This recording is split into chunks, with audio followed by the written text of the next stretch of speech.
All right, today we got a little project on the daily driver, the Ford 2015 F150 Ecoboost. We got to change out a crankshaft sensor, so let's get right to work.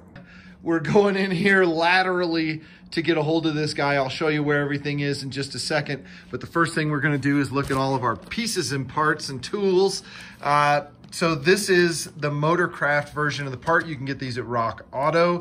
I want to say it was like 30 bucks. You could get the cheap ones, but man, this is not an easy job. So if you get the cheap one, you might be doing it again. I've got 90,000 miles on the Ford. So this thing started getting funky at about 75. So you might expect that.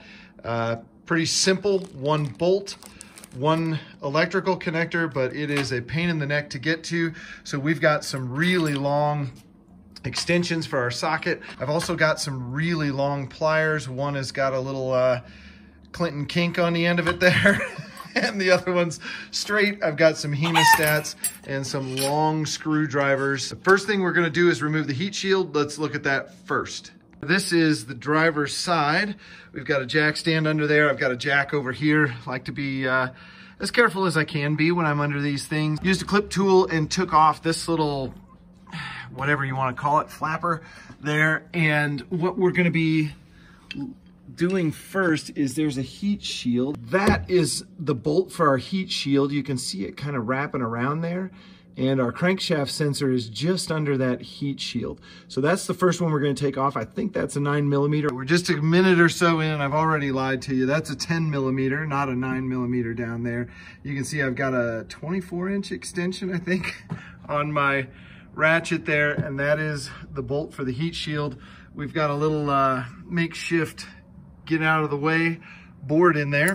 So we should be able to, now this will be much easier to remove than it will be to put back. Watch for falling bolts. And I will say this, if I knew the designer that hid all these sensors, you know, this is a wear item. This is a, replacement item. It's not something that's gonna last the life of the truck. And you know, when you look at the maintenance and how they design these things for maintenance, I just want to kick these guys right in the ding-ding. We are under the truck. This is the driver's side. And there's a panel here, and I can't get far enough away to show it really good. But there are two, come on buddy, two 8mm bolts that hold this panel on. And we'll back up. Sorry for all the shaky cam, but that panel's gonna give us access to the top half of that heat shield. We're just a few minutes in. I've already lied to you twice. I took off the two front ones and it was just kind of dangling there in my way. So Dean's taken off the other side there. These are the two back ones. So it's an 8mm socket used to take those 4 screws off. That'll just get that piece completely out of our way. Now I'm gonna just slowly creep in here. This is awkward. So there's the bolt we took out through the wheel well. There's another one up there. It looks like a 9mm from here. So I'm just gonna take it out with a box end wrench. I think that's the best way to go. And we'll have our heat shield out of the way. So here is the heat shield removed. That's the lower bolt. And this is a nut up top. I use this 10mm, it's a ratcheting end wrench, box end wrench. And it's not easy, but if you had to just do it with a non-ratcheting, it would be a super pain in the neck because you can only move it like a 1/4 inch at a time. And the nut that was on there dropped somewhere in the frame, so I gotta find it. I got a magnet. I'm gonna go spelunking here. All right, we are in the belly of the beast here. I'm trying to focus. That, my friends, is our little rubber piece right there.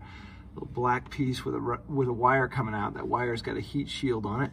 So we're gonna pull that rubber plug, and then we gotta figure out how to get that little connector off of there. The good news is, with this wheel well kind of out of our way, is well within arm's reach. So we'll see what we can do here. Okay, here's our little rubber plug. The nice thing is it's cut around the wire. I didn't do that. It's cut around the wire. So now, as we look in here, if I can get the camera in the right spot, you can see that little bolt head right there. That's our That's our target. I think we're gonna pull it out without removing the wire. We're gonna see if that works. I tried to remove the clip. Fingers just don't fit in there, so we're gonna try and remove that bolt with the wire still intact. So here is our setup for the 7mm. It's a 1/4 inch ratchet, and of course I ordered a 3-piece ratchet extension from Harbor Freight, and they missed a piece. They missed the long 1/4 inch, so I've got an adapter to take it from 1/4 to 3/8, and I think we'll be just fine. But we're gonna sneak this little guy out of there and then try and pull the part out. The part is out, and there's a little clip you gotta lift up on right there. So I can't I can't film and get my other hand in there, but that's how you do it. You just lift that guy up and pull this, and we should be ready for insertion of new part. One of the nice things they do for you, however, this bolt is in there. They screw it in so it can't fall out underneath the truck, which is nice. But as you get your new part, they don't insert a new bolt for you. So you gotta take this old one out, put it in the new piece. From a year ago. It was on his brakes, you know, we're doing the brakes. There we go. So there we go. We got the rubber boot back. Well, we got the new sensor in, the rubber boot back in. A little note, hook up the wire before you put this sensor in, because if you drop it in that bell housing, it is really, really difficult to get back out. Don't ask me how I know, but hook that wire up, and then it's gonna take you a little bit to get the bolt lined up with the bolt hole, but have faith. And actually the easiest part was putting that rubber plug back in. I thought that was gonna be a pain in the neck. I just gave her one good push and it popped right in. So now we just have to put our little heat shield back on. And this isn't gonna be terribly fun either, but it's just 2 bolts. We'll get it wrapped up. I wanna say this was an $800 repair at the shop. So, you know, in the course of an hour here, taking our time, being careful, taking little breaks when we need to, huh? Keeping calm, we were able to put her all together. A short addendum to our video here. Last shot, I was all happy. We thought we were done. We're probably a couple hours later. We broke for lunch, had to take a break. I got in the truck, twisted its tail, it didn't start right up. I'm gonna put a graphic up here and show kind of the inside of that bell housing. And you can see a little metal ring I'm gonna highlight, and basically that's like a lip. So if you get the new piece kind of outside of that lip, it's gonna feel like it's going in. You can put the bolt in, but it's not gonna be right. I had to take this end of the new part and put it on, you know, as you're looking at it, the left side, sort of uphill of that opening. And again, refer to the graphic. And basically hit that piece, slide down until you could feel like a little rubber gasket. You could feel it kind of hop over that rubber gasket, and then it would slide down in that hole. And it's really difficult to see everything. This repair is not for the faint of heart. You have to be very patient, very, very patient. If you get upset, just walk away like we did.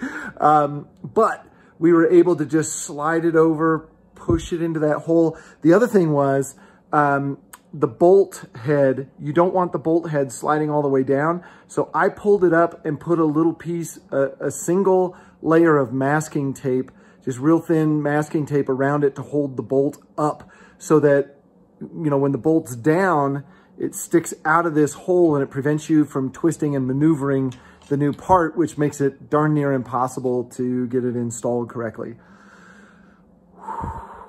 Yeah, we're done. All right. Thanks, everybody. Just a reminder, make sure you do hook those wires up before you put that part in there. I dropped it, and that was a solid 20 minutes of fishing that thing out of there. We'll wrap it up for now. Thanks for doing a little wrenching on the truck with me. It's always fun. It's never fun working on your daily driver when you have to work on it. Thanks, Dean. Dean was a huge help. Second set of hands is so much easier. If I had to do this alone, it would have taken me twice as long. Take care, everybody. Feel free to click or tap on the images to check out some of my past builds.